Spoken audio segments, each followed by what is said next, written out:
दोस्तों नमस्कार, स्वागत है आपके अपने YouTube चैनल एग्रोटेक स्टडी में। दोस्तों मैं हूं अरविंद यादव। जैसा कि दोस्तों आप जानते हो, आज हम एग्रीकल्चर कंपटीशन की जनरल एग्रीकल्चर कंप्लीट हो गया। अब जैसे आपको पता है दोस्तों, आज हम पार्ट 1 एग्रोनॉमी यानी शस्य उत्पादन की पहली क्लास स्टार्ट कर रहे हैं। दोस्तों अगर आप कर रहे हो किसी भी एग्रीकल्चर कंपटीशन की तैयारी, तो दोस्तों यह वीडियो आपके लिए बहुत ही महत्वपूर्ण होने वाला है, क्योंकि दोस्तों आज से हम शुरुआत कर रहे हैं आपके जो भी एग्रीकल्चर के जनरल आपके जो क्वेश्चन हैं, जनरली आपके जो क्वेश्चन पूछे जाते हैं एग्जामों में, उनके बारे में शुरुआत से हम थॉटिकल एकदम पढ़ेंगे पूरा। ठीक है दोस्तों, तो आप शुरुआत कर लीजिए इस वीडियो की। दोस्तों सबसे पहले हम जानेंगे कि कृषि यानी एग्रीकल्चर क्या होता है। दोस्तों एग्रीकल्चर जो शब्द है, इसकी उत्पत्ति लैटिन भाषा के एगर जो शब्द है उससे हुई है। एगर शब्द जो है दोस्तों, इसका अर्थ होता है भूमि अथवा खेती। एगर शब्द का मतलब क्या होता है? भूमि अथवा खेती से है। दोस्तों दूसरा वर्ड है कल्चरा। कल्चरा शब्द का दोस्तों अर्थ है कर्षण क्रियाओं से, मतलब जो क्रियाएं खेत में की जाती हैं उनसे मतलब है कल्चरा का। तो इस प्रकार कृषि भूमि पर की जाने वाली समस्त क्रियाएं फसल उत्पादन तथा पशुपालन व्यवसाय के लिए आवश्यक है। जो भी भूमि पर क्रियाएं की जाती हैं फसल उत्पादन और पशुपालन के लिए वो आवश्यक होती है। इस करने की जो कला तथा विज्ञान, ये जो क्रियाएं की जाती हैं वो कला तथा विज्ञान ये दोनों हैं। ठीक है दोस्तों, तो आपको एक चीज़ इसमें ध्यान रखना है, जो जनरली पूछे जाते हैं क्वेश्चन इससे, कि एग्रीकल्चर किस भाषा का शब्द है, तो लैटिन। दूसरी, एग्रीकल्चर किन दो शब्दों से मिलकर बना है, तो एगर और कल्चरा। एगर का मतलब क्या होता है? भूमि या खेती, और कल्चरा का मतलब क्या होता है? कर्षण क्रियाएं। ठीक है ना दोस्तों, इससे ये क्वेश्चन बनते हैं। अब बात करते हैं हम जनरल जो परिभाषा है उसकी। तो दोस्तों सब जानते हैं, अगर आप एग्रीकल्चर छात्र हो तो डेफिनेशन आपको ज़रूर लाना चाहिए कि कृषि एक्चुअल में होता क्या है। तो दोस्तों कृषि वह कला तथा विज्ञान है। ध्यान रखना, एग्रीकल्चर जो है ना वो आर्ट भी है और साइंस भी है। तो उसकी एग्रीकल्चर कला तथा विज्ञान की वह शाखा है जिसके अंतर्गत हम फसल उत्पादन, फल फूल सब्जी, पशुपालन, कुक्कुट पालन, मधुमक्खी पालन, रेशम पालन आदि का अध्ययन किया जाता है, वहीं आपका एग्रीकल्चर या कृषि कहलाता है। दोस्तों एग्रीकल्चर का मतलब है इन सभी चीज़ों को मिलाकर अध्ययन करना। ऐसा नहीं है कि बस फसल उत्पादन करना ना, बाकी सभी चीज़ों का अध्ययन, पशुपालन भी हो सकता है, कुक्कुट पालन भी हो सकता है, मधुमक्खी पालन भी, रेशम पालन, इन सभी चीज़ों को मिलाकर जो अध्ययन किया जाता है वही चीज़ आपका एग्रीकल्चर कहलाता है। तो आपको समझ में आ गया होगा। अगर क्वेश्चन इसमें एक बनता है कि एग्रीकल्चर क्या है, कला है या विज्ञान है, एक कला विज्ञान दोनों है, इनमें से कोई नहीं, तो ध्यान रखना आप लोग, कला और विज्ञान दोनों हैं आपका एग्रीकल्चर। ठीक है दोस्तों, तो ये चीज़ आपको समझ में आई। बात करते हैं हम आगे है दोस्तों सस्य विज्ञान यानी आपका एग्रोनॉमी। सस्य उत्पादन भी कह सकते हैं। तो सस्य उत्पादन या सस्य विज्ञान यानी एग्रोनॉमी क्या होता है, बड़े इत्मीनान के साथ इनको समझना है, क्योंकि दोस्तों अगर आप किसी भी एग्रीकल्चर कंपटीशन की तैयारी करते हैं तो आपको जड़ मजबूत करना है, और जड़ मजबूत करने के लिए आपका बेसिक क्लियर होना चाहिए। बेसिक क्लियर होगा तो आप अच्छी तरीके से कर सकते हो। मैं इसीलिए आपका शुरू से बेस तैयार करवाऊंगा। समझते हैं दोस्तों एग्रोनॉमी को। दोस्तों एग्रोनॉमी ग्रीक भाषा के एग्रोस प्लस नोमस शब्द से मिलकर बना है। दो वर्ड याद रखना, एग्रोस प्लस नोमस, ये दोनों वर्ड हैं, जिसमें एग्रोस का शब्द जो एग्रोस है उसका अर्थ होता है भूमि, और नोमस का अर्थ होता है दोस्तों प्रबंधन, यानी भूमि के प्रबंधन से मतलब है। ध्यान रखें, इसमें से 2-3 क्वेश्चन बन जाते हैं कि एग्रोनॉमी किस भाषा का शब्द है, तो ध्यान रखें ग्रीक भाषा का। एग्रोस और नोमस किन भाषाओं से बना हुआ है, ध्यान रखना आपका, दोनों शब्दों से मिलकर बना है।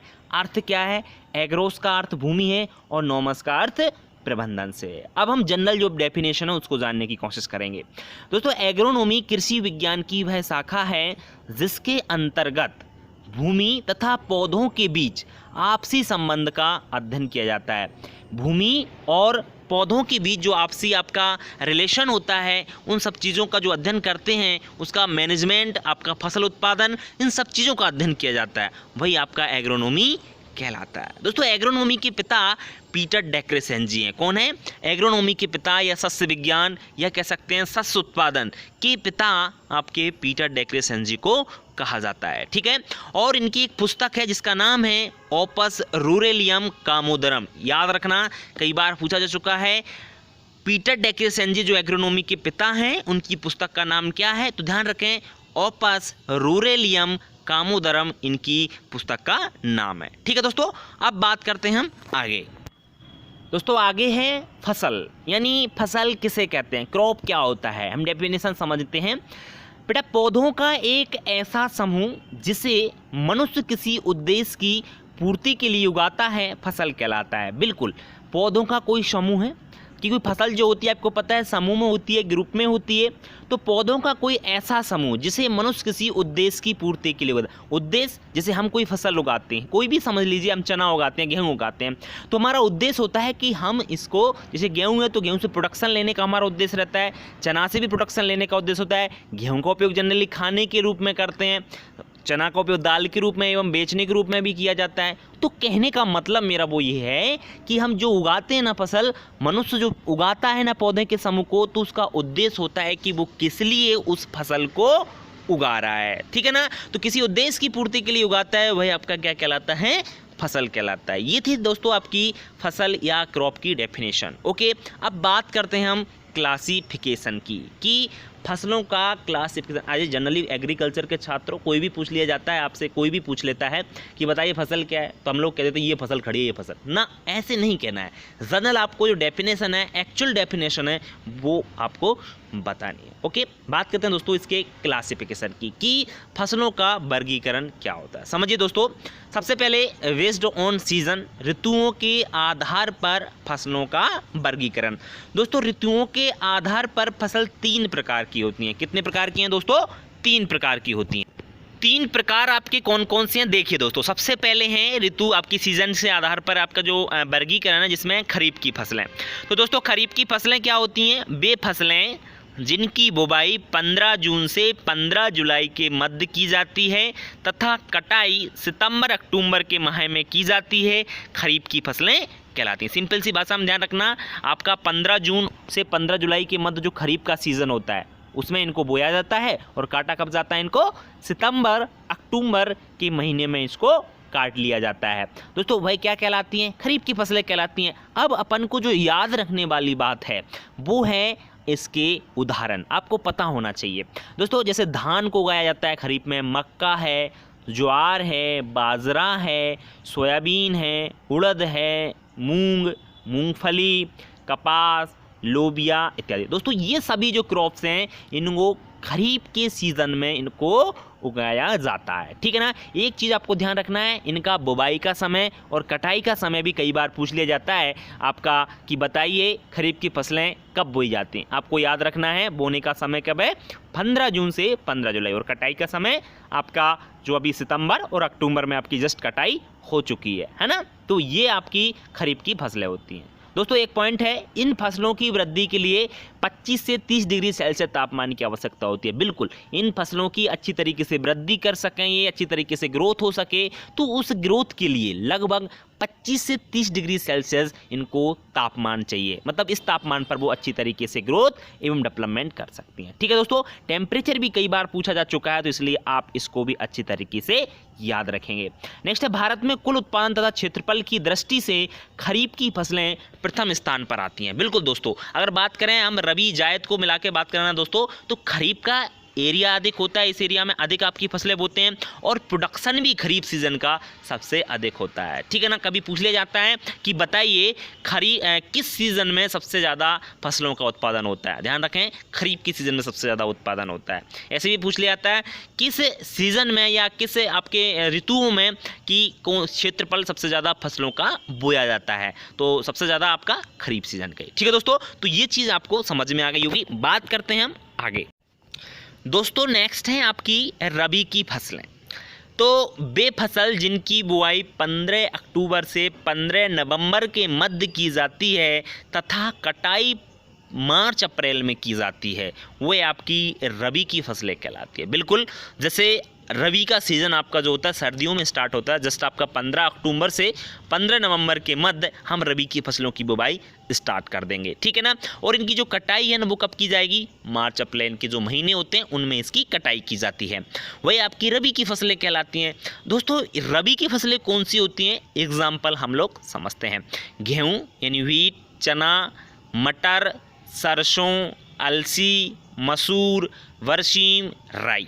दोस्तों ये सभी आपके रबी फसल जो आपकी होती हैं उनके उदाहरण हैं। रबी के सीज़न में इन फसलों को उगाया जाता है। दोस्तों इसमें से पूछ लिया जाता है आपका, बताइए इनमें से कौन सी फसल रबी सीज़न की है। अगर आपको याद है कि इस फसल को रबी में लेते हैं तो आप लोग उसका अच्छे तरीके से आंसर दे सकते हो, ठीक है। दोस्तों बात करते हैं जायद की फसलों की बात। दोस्तों वे फसलें जिनकी बुवाई 1 अप्रैल से 30 अप्रैल तक की जाती है। बिल्कुल आपकी जो जायद की फसल होती है ना उनकी जो सोइंग है या बुवाई है वो कब की जाती है, 1 अप्रैल से 30 अप्रैल तक के मध्य उनकी बुवाई कर देते हैं। इन फसलों में लू गर्मी सहन करने की क्षमता होती है। बिल्कुल लू तो आप जानते हो, जो आपकी गर्म हवाएं चलती हैं, गर्मी अधिक पड़ती है उस समय, तो उनको सहन करने की इन फसलों में कैपेसिटी होती है, क्षमता होती है, उसको ये झेल लेते हैं लू और गर्मी को ये फसलें। एग्जाम्पल की बात करें तो जैसे कद्दू वर्गीय आपकी सभी सब्जियां आती हैं, जैसे इसमें मतलब लौकी आ जाएगी, तोरई आ जाएगी, कद्दू आ जाएगा, खीरा आ जाएगा, वो सभी, तरबूज, खरबूज, ये सभी आपकी दोस्तों जायद वाली फसलें हैं, ठीक है ना। इनको आप विशेष याद रखना। एक पॉइंट और है, रबी फसलों के लिए 15 से 25 डिग्री सेल्सियस ताप की आवश्यकता होती है। बिल्कुल रबी फसलों की अच्छी उनकी वृद्धि हो सके, उनका अच्छी तरीके से विकास हो सके, क्योंकि आपने देखा होगा सर्दियों में जो तापमान होता है लगभग 10 से 15 हो जाता है, कभी तो 5 से 15 तक के बीच में रहता है।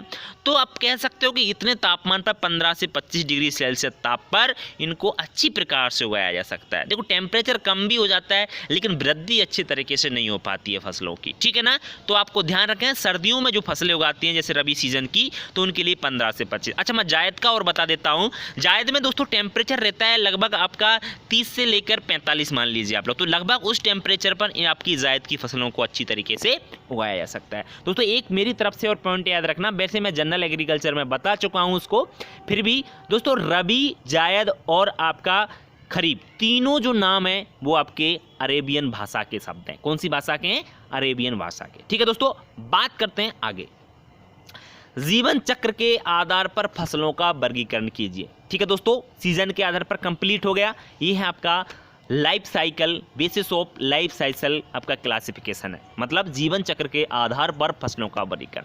दोस्तों जीवन चक्र के आधार पर फसलों को 3 भागों में बांटा गया है। कितने भागों में बांटा गया है, आपका 3 भागों में बांटा गया है। सबसे पहले है दोस्तों एनुअल क्रॉप यानी 1 वर्षीय फसलें, एनुअल क्रॉप यानी 1 वर्षीय फसलें। अब ये 1 वर्षीय फसलें क्या होती हैं इसको हमको समझना है। दोस्तों वे फसलें जो अपना जीवन चक्र 1 वर्ष में पूर्ण कर लेती हैं, मतलब आज अंकुरन हुआ, आज के बाद 1 साल में पूरा, जब तक वो पूरी तरीके से बीज उत्पन्न नहीं कर देती हैं तो वह आपकी क्या कहलाती हैं, 1 वर्षीय फसल, मतलब बीज उत्पन्न करने तक। आज बुवाई हुई, बुवाई के बाद जब तक उसका बीज नहीं मिल जाता, पक कर के फसल तैयार नहीं हो जाती, तब तक आपकी पूरे उसको 1 वर्षीय फसल के अंतर्गत लिया जाएगा, ठीक है ना। तो समझ में आ गया होगा, वे फसलें जो अपना जीवन चक्र 1 वर्ष में पूरा कर लेती हैं 1 वर्षीय फसल कहलाते हैं। जैसे एग्जाम्पल देखिए आप, गेहूं कर लेता है, बिल्कुल 4 महीने में कर लेते हैं, तो मक्का है, सरसों है, ज्वार है, धान है, ये सभी जो फसलें हैं ना दोस्तों, ये जरूरी नहीं 1 साल की बात कर रहे हैं। 1 साल का मतलब अगर 1 साल में बीच में 4 महीने में भी कर लेती हैं, 3 महीने में भी कुछ कर लेती हैं फसलें, तो 1 साल से कम, मतलब उसी में आपका पूरा जीवन चक्र इनका कंप्लीट हो जाता है, वही आपकी एनुअल क्रॉप या 1 वर्षीय फसलें कहलाती हैं। क्वेश्चन कैसे पूछा जाएगा, वैसे मैं आपको, आप चिंता न करें, पूरा प्रैक्टिस सेट आपका ये थ्योरेटिकल कंप्लीट होने के बाद मैं आपका ऑब्जेक्टिव जो होता है आपका प्रैक्टिस टेस्ट वो लूँगा, वो करवाऊँगा। आप परेशान ना हो, किस तरीके से क्वेश्चन बनते हैं वो आपको बताऊँगा, अभी तो आप सिर्फ इसको समझते चलिए, ठीक है ना। तो जिस तरीके से बन सकता है क्वेश्चन की बताइए इनमें से कौन सी आपकी 1 वर्षीय या एनुअल फसल है। तो आपको उदाहरण जब याद रखेंगे तो आप इसका अच्छी तरीके से आंसर दे पाएंगे। दूसरा दोस्तों बेनियल क्रॉप्स यानी 2 वर्षीय फसलें, वे फसलें जो 1 वर्ष तो अपनी वानस्पतिक वृद्धि करती हैं तथा द्वितीय वर्ष फूल एवं बीज उत्पन्न करती हैं। बिल्कुल दोस्तों आपकी जो बेनियल क्रॉप्स या 2 वर्षीय फसलें होती हैं ना, एक वर्ष तो अपनी वानस्पतिक वृद्धि करती हैं, मतलब पत्ती बनेंगी, शाखाएं बनेंगी। दूसरे वर्ष ये दोस्तों आपके फूल निकलेंगे इनके, फिर उनमें से बीज बनेगा, वह आपकी 2 वार्षिक फसलें कहलाते हैं। जैसे हम बात करें गाजर है, प्याज है, चुकंदर, ये आपकी सभी बेनियल क्रॉप्स है। दोस्तों जैसे आप सोच रहे होंगे कि सर गाजर तो हमके हाल ही मिल जाती है, 4-5 महीने में मिल जाती है, लेकिन नहीं। गाजर की दोस्तों आप क्या खाते हो? जड़ खाते हो। प्याज का आप क्या खाते हो? आप मॉडिफाइड लीफ खाते हो। चुकंदर का क्या खाते हो दोस्तों? आप मॉडिफाइड आप स्टेम खाते हो। तो कहने का मेरा मतलब ये है, अगर आप गाजर का बीज देखा है आपने कभी, प्याज का बीज देखा है आपने, अगर इनका बीज देखा होगा, अगर बीज उत्पन्न करने के लिए अगर आप फसल को बोगे, गाजर से आपको क्या चाहिए? बीज चाहिए। तो बीज आपको चाहिए ना, तो फसल को आपको 2 साल देने पड़ेंगे। 1 साल में तो वानस्पतिक वृद्धि हो पाएगी, जड़ है उसकी, गाजर जो अपन खाते हैं वो तो जड़ है, बीज थोड़ी ना है। बीज तो उसमें फूल लगेगा, फिर जाके उसमें बीज आएगा, तो वो आता है आपका 2 साल में, ठीक है ना। इसलिए इनको बेनियल क्रॉप्स या 2 वर्षीय फसलें कहा जाता है, ठीक है। तो ये आपका क्लियर हो गया। बात करते हैं दोस्तों आगे। एनुअल हो गई, बेनियल हो गई, तीसरी हैं दोस्तों परनेनियल यानी बहुवर्षीय फसलें। दोस्तों बहुवर्षीय फसलें कौन सी होती हैं, ये हमको समझना है। बहुवर्षीय फसलें वे फसलें जो अपना जीवन चक्र 2 से अधिक वर्ष में पूरा करती हैं, जिनका जीवन चक्र पूरी लाइफ साइकिल कब पूरी होती है उनकी? 2 वर्ष से अधिक में होती है, वो आपकी बहुवर्षीय फसलें कहलाती हैं। एग्जाम्पल में जैसे फल वृक्ष हैं, कोई भी आम है, जनरली आपका अमरूद है, नींबू है, तो ये जनरली आपने देखा होगा कि कम से कम 3, 4, 5 वर्ष भी लग जाते हैं, 6, 10 वर्ष भी हो जाते हैं ना। तो वो हैं आपकी परवल, कुंदरू, ये दोस्तों आपकी सभी सब्जी वाली फसलें, बिल्कुल ये भी दोस्तों आपकी बहुवर्षीय होती हैं। कैसी होती हैं? 3-3, 4-4 साल तक इनका क्या होता है? परवल और कुंदरू हमको मिलता रहता है, ठीक है ना। सतावर है, ये भी आपकी सब्जी वाली फसल। तो ये आपकी ये कौन सी फसलें होती हैं दोस्तों? बहुवर्षीय फसलें होती हैं, परनियल क्रॉप्स होती हैं और सब्जी वाली फसलें, ठीक है ना। ये चीज़ आपको समझ में आ गई होगी। बात करते हैं हम लोग आगे। दोस्तों अब है आपका आर्थिक आधार पर वर्गीकरण, बेस्ड ऑन इकोनॉमिक्स। आर्थिक आधार पर जो वर्गीकरण है ये भी आपका बहुत महत्वपूर्ण है, इससे भी क्वेश्चन पूछे जाते हैं आपके। तो जो सीरियल क्रॉप, सबसे पहले है सीरियल क्रॉप यानी अनाज वाली फसलें। सीरियल क्रॉप या अनाज वाली फसलें क्या होती हैं दोस्तों? ये एक बीज पत्रीय तथा ग्रेमनी या पोएसी कुल की फसलें हैं। बिल्कुल, जो अनाज वाली फसलें होती हैं ना, ये तो एक बीज पत्रीय का मतलब इनका बीजों को 2 भागों में नहीं बांटा जा सकता है, तो वो आपकी एक बीज पत्रीय फसलें कहलाती हैं। जैसे गेहूं है, तो गेहूं को क्या 2 भागों में बांट सकते हैं? नहीं बांट सकते। जैसे धान है तो उसको भी 2 भागों में नहीं बांट सकते। चावल को क्या 2 भागों में बांट सकते हैं? नहीं। फिर आप लोग कह रहे हो कि सर उसको तोड़ करके 2 भाग कर सकते हैं ना, वो भाग नहीं होते, वो तो आपने तोड़ा है, पार्ट में डिवाइड नहीं हुआ है। जैसे आपका चना है, चना तो 2 भाग हो जाते हैं, उड़द है वो भी 2 भाग हो जाते हैं, तो वो 2 बीज पत्रीय है। ये आपका एक बीज पत्रियाँ होती हैं जो भी अनाज वाली फसलें होती हैं, ठीक है ना। तो दोस्तों इनके तनों में गांठें पाई जाती हैं। तन मतलब इनके जो स्टेम होते हैं ना, आपने देखा होगा, देख लीजिए आप। जैसे एग्जाम्पल है, एग्जाम्पल मैं बताऊंगा बाद में। जैसे आप देख गेहूँ है, धान है आपका, गन्ना है आपका, उड़द है, ज्वार है आपका, मक्का है, तो ये सभी जो फसलें इनकी तनों में क्या रहती हैं, आपने देखा होगा गांठें पाई जाती हैं। तो इनकी पत्तियां भी सक्रिय होती हैं। इनके लक्षण है जनरली अनाज वाली फसलों के, इनकी पत्तियां कैसी होती हैं? सक्रिय होती हैं। और इन फसलों की बालियों को, जो बाली निकलती ना, इसको स्पाइक कहा जाता है। दोस्तों इससे तो बहुत सारे क्वेश्चन बनते हैं, आप ध्यान रखें, मैंने बता दिया आपको, इसकी बालियों को स्पाइक कहते हैं। एग्जाम्पल जैसे गेहूँ, मक्का, ज्वार, बाजरा, गन्ना, जौ, जई आदि। अब बात करते हैं दोस्तों हम पल्सेस क्रॉप की, आपकी दाल वाली फसलों की। दोस्तों ये 2 बीजपत्री है तथा लेग्यूमिनेसी कुल की फसलें हैं। बिल्कुल ये 2 बीजपत्री हैं, मतलब इनके बीज 2 भागों में बट जाते हैं और उनकी जो फैमिली या कुल है वो आपका लेग्यूमिनेसी है। दोस्तों दालों में प्रोटीन की मात्रा लगभग 20 से 25% आपकी पाई जाती है, ठीक है ना दोस्तों, ध्यान रखना 20 से 25% प्रोटीन इंपॉर्टेंट है सभी पल्स क्रॉप में, लगभग 20 से 25। जैसे मैं आपको जनरल एग्रीकल्चर में बता चुका हूँ कि कितनी कितनी पाई जाती है, फिर भी एवरेज में आप लोग याद रखेंगे। जैसे जैसे एग्जाम्पल बात करें कौन सी पल्स वाली क्रॉप होती हैं आपकी, उड़द है, मूंग है, चना है, मटर है, अरहर है, मसूर है, ये सभी आपकी pulses crop.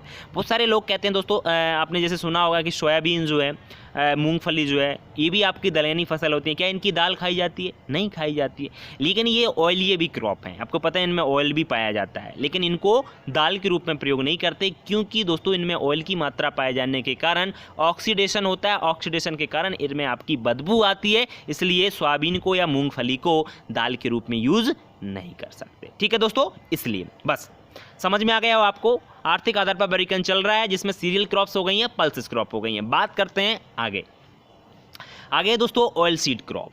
Oil seed crop यानी तिलहनी फसलें। तिलहनी फसलें दोस्तों, इन फसलों में के बीजों से खाद्य तेल की प्राप्ति होती है। खाद्य तेल मतलब खाने वाला तेल, जिसको हम लोग भोजन के रूप में यूज़ करते हैं। तेल निकालता है तथा तेल निकालने के बाद बचे हुए पदार्थ से खली बनती है। खली तो जानते हो ना आप लोग, जो पशुओं को खिलाई जाती है, इसको इंग्लिश में केक कहा जाता है। तो खली बनती है, आपने तेल निकाल लिया, तेल के बाद बचा हुआ जो पदार्थ है ना, उसकी क्या बनती है दोस्तों, खली बनाई जाती है। ठीक है ना। जैसे एग्जाम्पल में हम बात करें, मूंगफली है, ग्राउंडनट, सोयाबीन है, सरसों है, तिल है, आपका कुसुम है, सूर्यमुखी, राई। दोस्तों इन सभी से तेल वाली फसलें हैं और इनसे तेल निकाला जाता है, जो कि हम इसके खाद के रूप में, खाने के रूप में प्रयोग करते हैं। लेकिन अलसी और अंडी, इनसे भी दोस्तों तेल निकाला जाता है, लेकिन इनका तेल खाया नहीं जाता। इनका तेल का उपयोग जनरली जैसे साबुन बनाने के लिए करते हैं, बहुत सारी विभिन्न प्रकार की दवाइयाँ बनाने के लिए इनका उपयोग किया जाता है। ठीक है ना, अलसी और जो अंडी होती है उसके तेल का। ठीक है दोस्तों, अब डी नंबर की बात करते हैं फाइबर क्रॉप्स की। फाइबर क्रॉप्स क्या होती हैं, यानी रेशे वाली फसलें। दोस्तों वे फसलें जिनसे रेशा प्राप्त किया जाता है। रेशा तो आप लोगों ने देखा होगा, जनरली ये रस्सियाँ बनाई जाती हैं, आपके बोरी टाट बनाए जाते हैं। तो ये किससे बनाए जा रहे हैं, जनरली रेशे वाली फसलों से। जैसे कपास है, रुई है, ऐसे कपड़े बनाए जाते हैं, आपको ऊनी कपड़े बनाए जाते हैं। जूट है, इससे रस्सियाँ बनाई जाती हैं। पटसन है, सनई, अलसी, इन सभी दोस्तों ये ऐसी फसलें हैं जिनसे रेशा प्राप्त होता है और रेशा से फिर विभिन्न प्रकार के आपके उत्पाद बनाए जाते हैं। ठीक है, तो आपको समझ में आ गया फाइबर क्रॉप्स कौन सी होती हैं। एक लाइन में मैंने समझाया है। अलसी का रेशा फ्लेक्स कहा जाता है इसको, कपास के रेशे को लिंट कहते हैं और जूट के रेशे को दोस्तों बास्ट कहा जाता है। इसको विशेष याद रखना, यही क्वेश्चन बनते हैं। अलसी के रेशे को क्या कहते हैं, फ्लेक्स, कपास के रेशे को लिंट और जूट का रेशा बास्ट कहलाता है। समझ में आ गया आपको ये आपके। अब बात करते हैं दोस्तों आगे और किस प्रकार से आपकी फसलें हैं। आगे हैं दोस्तों जैसे शुगर क्रॉप। शुगर क्रॉप्स यानी शर्करा वाली फसलें।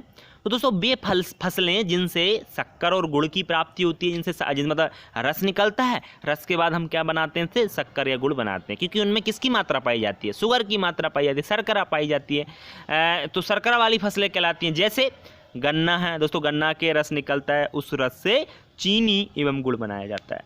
चुकंदर, इससे भी दोस्तों चीनी बनाई जाती है। और ज्वार की कुछ जातियां होती हैं जिनमें लगभग 17% तक आपका शुगर की मात्रा पाई जाती है और उनसे हम जो है शुगर मतलब शक्कर बनाई जा सकती है या गुड़ बनाया जा सकता है। ज्वार की कुछ जातियों से हैं कुछ जातियाँ। ठीक है दोस्तों, तो ये थी आपकी शुगर वाली क्रॉप्स। अब बात करते हैं हम स्पाइसेस क्रॉप यानी मसाले वाली फसलें। आर्थिक आधार पर वर्गीकरण चल रहा है दोस्तों। स्पाइसेस क्रॉप्स, मसाले वाली फसलें, वे फसलें जिनसे मसालों की प्राप्ति होती है। पता है आपको मसाले मिलते हैं, मसाले वाली फसलें कहलाती हैं। एग्जाम्पल में बात कर लेते हैं, धनिया, पता ही है आपको, धनिया है, अजवाइन है, हल्दी है, जीरा है, सौंफ है, मिर्च है, अदरक है, लहसुन है। ये सभी फसलें जो हैं आपकी, इनसे आपको इनका यूज आप लोग मसालों के रूप में करते हैं। ये आपको याद होना चाहिए। जैसे मेथी है, ये सभी स्पाइसेस आपकी क्रॉप्स हैं। ठीक है ना।